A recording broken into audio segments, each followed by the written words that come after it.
Hello friends, स्वागत है आप सबका आपके अपने यूट्यूब चैनल सीटेट मंत्रा पर।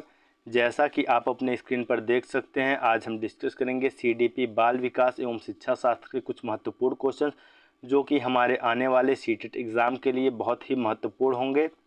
और दोस्त, हम केवल क्वेश्चंस के उत्तर ही नहीं जानेंगे बल्कि उनको डिटेल में एनालिसिस करेंगे, उनके पीछे के कारणों को, सिद्धांतों को, सब कुछ समझते हुए आगे बढ़ेंगे। तो आइए बिना किसी लेट के, बिना किसी विलंब के अपने इस क्लास को स्टार्ट करते हैं। देखते हैं हमारा आज का पहला क्वेश्चन क्या है। पहला क्वेश्चन देखिए दिया हुआ है, बच्चे कैसे सीख सकते हैं, निम्नलिखित में से कौन सा विकल्प इस संबंध में सत्य नहीं है। ये पूछा जा रहा है कि बच्चे सीखते कैसे हैं, उसके संबंध में कौन सा विकल्प आपका सत्य नहीं है, मतलब कौन सा सीखने के संबंध में गलत विकल्प है। पहला कह रहा है बच्चे कई तरीके से सीख सकते हैं। बिल्कुल कई तरीके से बच्चे सीखते हैं। कुछ बच्चे खेल के द्वारा सीखते हैं, कुछ बच्चे किताबें पढ़ करके सीखते हैं, कुछ बच्चे गतिविधियां करके सीखते हैं। ठीक है, तो ये आपका बिल्कुल सही है कि बच्चे कई तरीके से सीख सकते हैं। लेकिन आपसे पूछा क्या है, सत्य नहीं है, हमको नेगेटिव वाला चूज करना है। बी कह रहा है बच्चे केवल कक्षा में ही सीख सकते हैं। ठीक। सी कह रहा है बच्चे सीखने के लिए स्वाभाविक रूप से प्रेरित होते हैं। बिल्कुल, ये हमारा कौन कहता है, हमारा कंस्ट्रक्टिविज्म कहता है। ठीक है, हमारा संरचनावाद कहता है कि हर बच्चा सीखने के लिए स्वाभाविक रूप से प्रेरित होता है। तो ये बात भी आपका बिल्कुल सही है। ठीक, लेकिन हमको निगेटिव ढूंढना है। चौथा कह रहा है बच्चे तब सीखते हैं जब वे संज्ञानात्मक रूप से तैयार होते हैं। ये भी आपका बात बिल्कुल सही है कि जब बच्चा मेंटली प्रिपेयर होगा तभी वो सीखेगा। ठीक है, अगर कोई भी हो, बच्चा ही नहीं कोई भी हो, अगर वो मेंटली प्रिपेयर नहीं है तो नहीं सीख पाएगा। तो आपका ये भी सही है। आपका गलत क्या है यहाँ पे, आपका गलत है दूसरा वाला विकल्प, क्योंकि जो गलत है वही आपका सही होगा, क्योंकि हमसे निगेटिव पूछा ही गया है। और ये क्यों गलत है, देखिए इसको आप दो तीन तरीके से पकड़ सकते हैं। मैं पिछले क्लासेस में भी बताया हूँ कि आपको अगर कुछ भी नहीं आ रहा हो तो भी कुछ तरीके होते हैं, आप ऑप्शन को पकड़ सकते हैं कौन सा ऑप्शन आपका नेगेटिव है। ठीक है, देखिए इसमें सबसे पहले केवल शब्द का प्रयोग किया कर दिया है। केवल शब्द का प्रयोग करके केवल एक तरफ लेके जा रहा है, और जहाँ भी विकल्प में एक तरफ लेकर के जाया जाए वो विकल्प आपका कभी भी सही नहीं होता है। केवल लगा हो, ही लगा कर जोर डाला जा रहा है यहाँ पर, तो ये सब आपका सही नहीं होता है। तो इसलिए आपका दूसरा विकल्प यहाँ पर सही हो जाएगा। ठीक है, दूसरे प्रश्न की ओर चलते हैं। दूसरा प्रश्न देखिए, दूसरा प्रश्न कह रहा है कि वाइगोत्स्की ने बच्चों के अधिगम में निम्नलिखित कारकों में से किसी एक की भूमिका के महत्व पर सबसे ज़्यादा जोर दिया है। मतलब वाइगोत्स्की ने जो लर्निंग के संबंध में अपनी थियोरी दी है उसमें सबसे ज़्यादा महत्व किस पर दिया है। तो आप जैसा कि जानते हैं वाइगोत्स्की का थियोरी ही है आपका सामाजिक संज्ञानात्मक विकास का सिद्धांत। तो वाइगोत्स्की ने सबसे ज़्यादा जोर किस पर दिया है, उन्होंने जोर दिया है सामाजिक गतिविधियों पर। ठीक है, उन्होंने क्या माना है, उन्होंने माना है कि जो बच्चे का ज्ञान है, जो बच्चा अधिगम करता है वो कैसे करता है, समाज के साथ अंतःक्रिया कर करता है। ठीक है, तो वाइगोत्स्की इसके सपोर्टर हैं, इसको सपोर्ट करते हैं कि समाज में ही बच्चा अधिगम जो करता है वो समाज के द्वारा अंतःक्रिया करके करता है। ठीक है, तो आपका यहाँ पे जो ए विकल्प है आपका बिल्कुल सही हो जाएगा। आइए तीसरे प्रश्न की ओर चलते हैं। तीसरा प्रश्न देखिए क्या कह रहा है, इनमें से कौन सा कारक अधिगम को अभिप्रेरित करने वाला है। ठीक है, देखिए दोस्त, जब भी ऐसा प्रश्न आए कि अधिगम को अभिप्रेरित करने वाला कारक पूछा जाए तो सबसे पहले आप ध्यान दीजिएगा कि अधिगम को जो सबसे ज़्यादा अभिप्रेरित करता है, ठीक है, वो आपका क्या है जानते हैं, वो है आपका अभिप्रेरणा। ठीक है, अधिगम को सबसे ज़्यादा कौन प्रेरित करता है, अधिगम को आपका सबसे ज़्यादा प्रेरित करता है, अब अधिगम को सबसे ज़्यादा आपका प्रेरित करता है अभिप्रेरणा। ठीक है, तो यहाँ पे आप देखेंगे अभिप्रेरणा, वो भी अभिप्रेरणा कैसी, आपकी आंतरिक होनी चाहिए। कैसे अभिप्रेरणा होनी चाहिए, आपकी आंतरिक अभिप्रेरणा होनी चाहिए। ठीक है, अभिप्रेरणा भी दो प्रकार की होती है, एक बाहरी अभिप्रेरणा होती है, एक आंतरिक अभिप्रेरणा होती है। तो जो अधिगम को प्रभावित करती है वो प्रभावित कौन करता है, वो प्रभावित करता है अभिप्रेरणा। और अभिप्रेरणा में भी कौन सा अभिप्रेरणा, आंतरिक अभिप्रेरणा। ठीक है, अब आइए ऑप्शंस को देखते हैं। पहला कह रहा है बाह्य कारक, दूसरा कह रहा है विफलता से बचने के लिए प्रेरणा, कि मतलब बच्चा केवल इसलिए उसको प्रेरित किया जाए, इसलिए उसको प्रेरणा दिया जाए कि वो बस फेल होने से बचे। सी तीसरा कह रहा है लक्ष्यों को प्राप्त करने पर व्यक्तिगत संतुष्टि। ठीक है, कि वो अपने लक्ष्यों को इसलिए प्राप्त कर रहा है क्योंकि उससे उसको मजा आ रहा है, उसको व्यक्तिगत संतुष्टि मिल रही है। चौथा कह रहा है उपयुक्त में से कोई नहीं। देखिए बाह्य कारक आपका क्या हुआ, ये बाहरी प्रेरणा हो गया, तो ये अधिगम को प्रेरित करने वाला कारक नहीं। हाँ, अब प्रेरित करेगा लेकिन सबसे ज़्यादा जो आपका प्रेरित करता है वो आपका आंतरिक प्रेरणा होती है। ठीक है, और विफलता से बचने के लिए प्रेरणा, ये भी क्या है आपका, ये भी आपका एक बाह्य कारक है। ठीक है, जो भी बच्चे के अंदर ना हो, बाहर दिखे, पर्यावरण में दिखे, वो सब आपका क्या होता है, बाह्य कारक होता है। तो भी आपका गलत है। यहाँ पे जो आपका सबसे सही है वो आपका क्या है, तीसरा विकल्प सही है कि लक्ष्यों को प्राप्त करने पर व्यक्तिगत संतुष्टि। मतलब बच्चा खुद के आनंद के लिए, खुद के एंजॉयमेंट के लिए क्या कर रहा है, लक्ष्यों को प्राप्त करने के लिए, व्यक्तिगत संतुष्टि के लिए क्या कर रहा है, अधिगम कर रहा है, मेहनत कर रहा है। तो यहाँ पे आपका तीसरा जो विकल्प है वो बिल्कुल सही है। चौथा प्रश्न देखते हैं। चौथा प्रश्न देखिए क्या दिया हुआ है, निम्नलिखित में से कौन सा विकल्प विद्यालय आधारित मूल्यांकन के आधार पर सही है। मतलब ये पूछा जा रहा है कि जो विद्यालय में मूल्यांकन होता है उसके आधार पर कौन सी एक बात यहाँ चारों विकल्पों में सही दी गई है, जो कि मूल्यांकन के बारे में सही विवेचना करती है, सही बातें बताती हैं। पहला कह रहा है राष्ट्रीय मानकों को प्राप्त करने में बाधक। देखिए मूल्यांकन अगर राष्ट्रीय मानकों को प्राप्त करने में बाधक होता तो मूल्यांकन क्यों बनाया जाता। ठीक है, ये बाधक नहीं है बल्कि ये क्या है, ये सहायक है। ठीक है, राष्ट्रीय मानकों को राष्ट्रीय जो आपके मानक है, जैसे एनसीईआरटी के द्वारा जो भी मानक बनाए गए हैं मूल्यांकन के संबंध में, उसको प्राप्त करने में क्या करती है, सहायता करती है, बाधक नहीं है। तो ये आपका गलत हो गया। दूसरा कह रहा है सभी विद्यार्थियों को निदान के माध्यम से और अधिक जानने में मदद करता है। ये बात आपका बिल्कुल सही है कि मूल्यांकन का आविष्कार किस लिए किया गया है, मूल्यांकन को क्यों शिक्षण पद्धति में स्थान दिया गया है। इसीलिए स्थान दिया गया है क्योंकि मूल्यांकन के माध्यम से हम ये जान पाते हैं कि बच्चा सीखने में कहाँ गलतियाँ कर रहा है, कहाँ उसको सीखने में कठिनाई हो रही है। ठीक है, फिर उसको हम क्या करते हैं, निदानात्मक शिक्षण के द्वारा उसके उस परेशानी का निदान करते हैं। तो ये विकल्प आपका बिल्कुल सही है, लेकिन हमें बेस्ट चाहिए तो हमें तीसरा और चौथा ऑप्शन भी देखना पड़ेगा। तीसरा कह रहा है शिक्षा बोर्डों की जवाबदेही कम कर देता है। देखिए ये शिक्षा बोर्डों की जवाबदेही कम नहीं करता है बल्कि आपका क्या करता है, जवाबदेही बढ़ा देता है। ठीक है, शिक्षा बोर्ड जैसे आपके जो भी एनसीईआरटी है, एससीईआरटी, उसकी जवाबदेही को एक कम नहीं करता है बल्कि बढ़ा देता है। क्यों बढ़ाता है, क्योंकि अगर मूल्यांकन में देखा जा रहा है कि ज़्यादा बच्चे फेल हो रहे हैं तो उस पर तुरंत क्वेश्चन उठेगा कि इतने सारे अधिक संख्या में बच्चे क्यों फेल हो रहे हैं, इसका मतलब जो हमारा शिक्षण है, सिस्टम है, वो फेल हो रहा है। ठीक है, तो ये शिक्षा बोर्डों की जवाबदेही क्या करता है, बढ़ा देता है, कम नहीं करता है। तो ये भी आपका गलत है। चौथा कह रहा उपयुक्त में से कोई नहीं। तो ऐसा भी नहीं, आपका जो सबसे सही है यहाँ पर वो दूसरा विकल्प है कि सभी विद्यार्थियों को निदान के माध्यम से और अधिक जानने में मदद करता है। बिल्कुल, मूल्यांकन के माध्यम से हम क्या करते हैं, उसके परेशानियों को समझते हैं कि वो सीखने में उसको कहाँ परेशानी हो रही है, फिर निदानात्मक शिक्षण के द्वारा उस परेशानी को हम क्या करते हैं, दूर करते हैं। आइए पांचवें प्रश्न की ओर चलते हैं। पांचवा प्रश्न देखिए क्या पूछ रहा है, निम्नलिखित में से कौन सा सूक्ष्म गतिक कौशल का उदाहरण है। देखिए एक होता है आपका सूक्ष्म गतिक कौशल, एक होता है आपका स्थूल गतिक कौशल। ठीक है, एक आपका क्या होता है, स्थूल। ठीक है, एक आपका सूक्ष्म गतिक कौशल होता है, एक आपका स्थूल गतिक कौशल होता है। देखिए तो आपका सूक्ष्म गतिक कौशल होता है, इसमें आपके जो छोटी मांसपेशियां हैं, खास करके जो आँख होता है, आँखों का और छोटी मांसपेशियों का कोऑर्डिनेशन होता है। मतलब आँखों के माध्यम से बहुत ध्यान से उस काम को किया जाता है। ठीक है, आँखों से देख करके, तो वहाँ पे सूक्ष्म गतिक कौशल होता है। और स्थूल गतिक कौशल में क्या होता है, बड़ी मांसपेशियां होती हैं। ठीक, वहाँ पे बड़ी मांसपेशियों का होता है और आँखों के साथ कोई खास कोऑर्डिनेशन नहीं होता है। ठीक, अब आपका स्थूल में क्या आ जाएगा, स्थूल में दौड़ना आ जाएगा, तैरना आ जाएगा, ठीक है, कूदना आ जाएगा, ये सब आपके स्थूल के हो जाएंगे। और सूक्ष्म गतिक कौशल में क्या हो जाता है आपका, जैसे आपका माला बनाना हो गया, उसके बाद से सुई में धागा पिरोना, ये सब आपका क्या है, सूक्ष्म गतिक कौशल का उदाहरण है। तो यहाँ पर देखिए क्या विकल्प दिया हुआ है, कूदना, लिखना, दौड़ना और चढ़ना। यहाँ पे आपका क्या हो जाएगा, यहाँ पे आपका हो जाएगा लिखना। ठीक है, क्योंकि लिखने में क्या होता है, आँखों के और हाथों के छोटे मांसपेशियों का क्या होता है, कोऑर्डिनेशन होता है, दोनों का एक साथ समन्वय स्थापित करके तब उस कार्य को कर पाते हैं। तो लिखना यहाँ पर बिल्कुल सही है। और आपका कूदना, दौड़ना, चढ़ना, ये सब आपका क्या है, ये सब आपका स्थूल का उदाहरण है। ठीक, और एक चीज़ और भी ध्यान देना है कि जो आपका डेवलपमेंट होता है इन गतिक कौशलों का, वो आपका कैसा होता है, स्थूल से सूक्ष्म की ओर होता है। ठीक है, पहले स्थूल का होता है नंबर 1 पर, फिर नंबर 2 पर सूक्ष्म की ओर आता है। ठीक है, पहले स्थूल गतिक कौशल का विकास होता है, फिर सूक्ष्म गतिक कौशल का विकास होता है। मतलब आपका स्थूल गतिक कौशल मतलब ग्रॉस मोटर स्किल्स, और आपका सूक्ष्म गतिक कौशल का मतलब फाइन मोटर स्किल्स। तो आप इसको जीएफ से याद भी रख सकते हैं कि पहले ग्रॉस का होता है फिर फाइन का होता है। आइए छठवें प्रश्न की ओर चलते हैं। छठवां प्रश्न देखिए क्या पूछा जा रहा है, किसने सबसे पहले बुद्धि परीक्षण का निर्माण किया। तो ये जो आपके सबसे पहले बुद्धि परीक्षण का निर्माण किए थे आपके अल्फ्रेड बीने थे।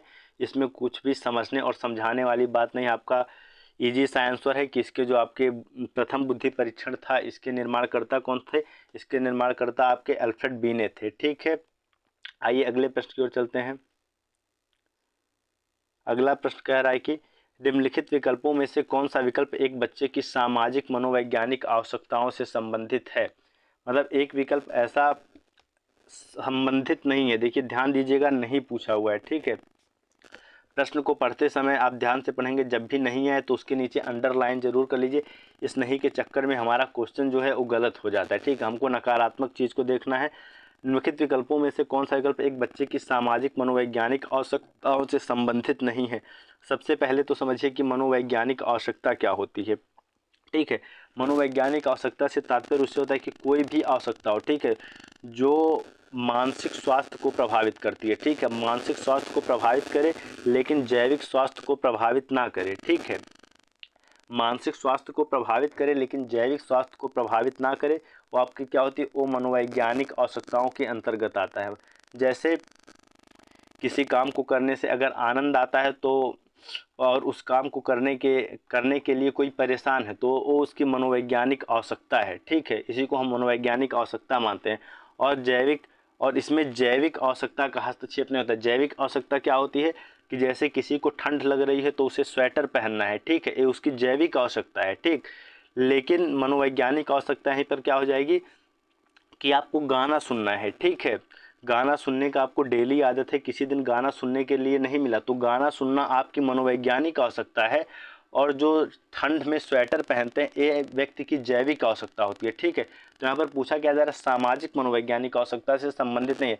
देखिए पहला कह रहा है संगत की आवश्यकता, ये आपका बिल्कुल होता है, ये आपका सामाजिक मनोवैज्ञानिक आवश्यकता से संबंधित होता है कि जिसके साथ भाई संगति में रहता है व्यक्ति उसी के साथ रहना पसंद करता है, उसी के साथ जाना पसंद करता है, आपका सामाजिक मनोवैज्ञानिक आवश्यकता के ही अंतर्गत आता है। बी कह रहा है दूसरा प्रशंसा या सामाजिक अनुमोदन की आवश्यकता, ये भी आपका देखिए मस्तिष्क से जुड़ा हुआ है। ठीक है, ये भी आपकी क्या है? सामाजिक मनोवैज्ञानिक आवश्यकता से संबंधित है। तीसरा कह रहा है भावनात्मक सुरक्षा की आवश्यकता, ये भी देखिए आपके मानसिक स्वास्थ्य से जुड़ा हुआ है, ये भी आपके सामाजिक मनोवैज्ञानिक आवश्यकता के अंतर्गत ही आता है। चौथा कह रहा है नियमित रूप से शरीर से अपशिष्ट पदार्थों को बाहर निकालना। देखिए ये आपका जो है, ये देखिए एक किससे जुड़ा हुआ है? आपकी जैविक आवश्यकता से जुड़ा हुआ है। एक तरह से कह रहा है कि जो भी भोजन करते हुए हैं उसके बाद से जो भी भोजन पचने के बाद अपशिष्ट पदार्थ बचता है उसको बाहर निकालना आपका क्या है? आपका जैविक आवश्यकता है। कैसा आवश्यकता है? ये आपका जैविक आवश्यकता है। ठीक है, आपका सामाजिक मनोवैज्ञानिक आवश्यकता नहीं है। तो हमसे यही पूछा है कि संबंधित नहीं है, तो हमारा चौथा विकल्प जो है ये आपका बिल्कुल सही हो जाएगा। ठीक, आइए 8वें प्रश्न की ओर चलते हैं। 8वां प्रश्न देखिए क्या कह रहा है? खिलौने, पहनने की वस्तुएं, घरेलू सामग्रियां, व्यवसायों एवं रंगों को विशिष्ट लिंग के साथ संबंधित करना या प्रदर्शित करना। ठीक है, देखिए जैसे कुछ खिलौने हैं, गुड़िया है तो आपने कह दिया कि इसको केवल बच्ची खेलेगी, और कोई रोबोट है तो कह दिया इसको लड़का खेलेगा। पहनने की वस्तुएं हैं, कुछ पहनने की चीज़ें हैं तो उसको भी बांट दिया कि ये लड़कियों के लिए, ये लड़के के लिए। ऐसे ही घरेलू सामग्रियों को भी बांट दिया लड़के और लड़की और लड़के के मतलब संबंध में। ठीक है, और व्यवसाय को भी बांट दिया कि लड़की है तो नर्स बनेगी, लड़का है तो पायलट बनेगा। ठीक है, और रंगों को बांट दिया कि पिंक कलर है वो लड़की के लिए है, आपका ब्लैक कलर है तो वो लड़के के लिए है। तो एक क्या प्रदर्शित करता है, एक क्या दर्शाता है? देखिए ये आपका पहला विकल्प है जेंडर सिद्धांत, दूसरा है जेंडर प्रासंगिकता, तीसरा है विकसित जेंडर पहचान, चौथा है जेंडर रूढ़िवादिता। ये देखिए आपका क्या दर्शाता है? आपका दर्शाता है कि जेंडर रूढ़िवादिता। ठीक है, रूढ़िवादिता का मतलब है कि एक तरह से जो पुरानी परंपराएं हैं जो चलते हुए आ रही हैं, आप भी उन्हीं में क्या है? ढले हुए हैं। आप किसी भी तरह से आपका जो सोचने का क्षमता है, जो आपका विचार करने का क्षमता, उसमें कोई परिवर्तन नहीं है। जो ट्रेडिशनल मेथड अब तक समाज में चलते आया है लड़कियों और लड़कों को लेकर, आप भी उसी में ही क्या है? ढले हुए हैं। इसी को क्या कहते हैं? जेंडर रूढ़िवादिता। ठीक है, तो आपका जेंडर रूढ़िवादिता है।